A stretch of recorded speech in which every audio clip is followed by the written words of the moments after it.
Hello દર્શક મિત્રો, હું છું વિશાલ પરીખ, ફિઝિયોથેરાપિસ્ટ.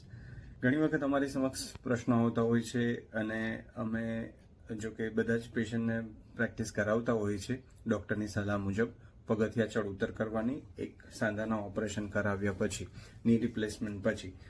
ઘણી વખત પેશન્ટને ક્યારેક એવું થતું હોય કે ભાઈ ક્યારે પગથિયા ચડી ઉતરી શકાય. તો આઈડિયલી લગભગ મોટાભાગના ડૉક્ટર્સ એવી રીતે સલાહ આપતા હોય છે કે તમારે ગોઠણના ઓપરેશન કરાવ્યા પછી, ટાંકા ખુલી જાય પછી ઉતરચડ પગથિયાની કરી શકતા હોવ છો.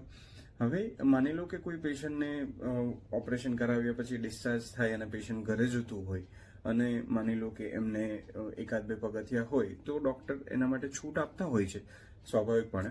અને એ પહેલા ડિસ્ચાર્જ થયા પહેલા, પેશન્ટનો ડિસ્ચાર્જ થાય એ પહેલા પણ પેશન્ટને પ્રેક્ટિસ કરાવી દેતા હોય છે ફિઝિયોથેરાપિસ્ટ. પણ આઈડિયલ કયો વે હોય છે? કોઈ કારણોસર પેશન્ટ માની લો કે ભૂલી જતું હોય કે ભાઈ કઈ રીતે પ્રેક્ટિસ કરાવ્યા પછી પણ ભૂલી જતું હોય, તો આ એના માટેની એક ગાઈડ છે. ખરેખર આઈડિયલી ની રિપ્લેસમેન્ટ ગોઠણનો સાંધો બદલાવ્યા પછી પગથિયાની ચડ ઉતર માની લો તમારે કરવાની થાય, એ પણ તમારા ઓર્થોપેડિક સર્જન અને ફિઝિયોથેરાપિસ્ટની માર્ગદર્શન હેઠળ જ કરવી.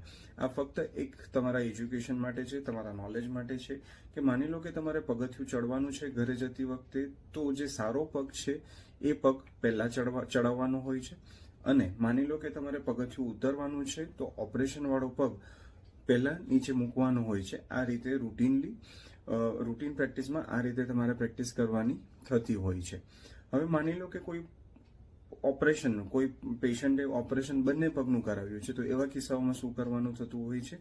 તો એવા કિસ્સામાં જે ઓપરેશન બંને પગમાં માની લો થયું છે, જે પગમાં દર્દીને ઓછી તકલીફ હોય, પગ વાળવામાં ઓછી તકલીફ હોય, ઓછી પીડા હોય, એ પગ પહેલા લઈ શકાય અને પછી પાછળથી વધારે પીડાવાળો પગ એને એ જ પગથિયા ઉપર ચડાવવાનો થતો હોય છે. અને ઉતરતી વખતે સેમ, જે પગમાં વધારે પીડા છે, બંને પગના ઓપરેશનના કેસમાં જે પગમાં વધારે પીડા છે એ પગ પહેલા નીચે લેવાનો અને પછી ઓછી પીડાવાળો પગ નીચે ઉતારવાનો હોય છે.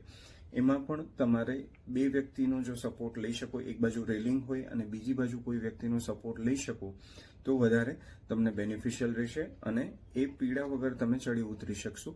પણ ધ્યાન રાખજો કે આ પ્રેક્ટિસ તમારે તમારી રીતે કરવાની નથી. આ ફક્ત માર્ગદર્શન માટેનો વિડીયો છે, એટલે તમારા ફિઝિયોથેરાપિસ્ટ અને ઓર્થોપેડિક સર્જનની સલાહ મુજબ જ પગથિયા ચડ ઉતરવાની પ્રેક્ટિસ જે નિયમ પ્રમાણે, પ્રોટોકોલ પ્રમાણે થતું હોય એ પ્રમાણે કરવાનું રહેતું હોય છે. Thank you.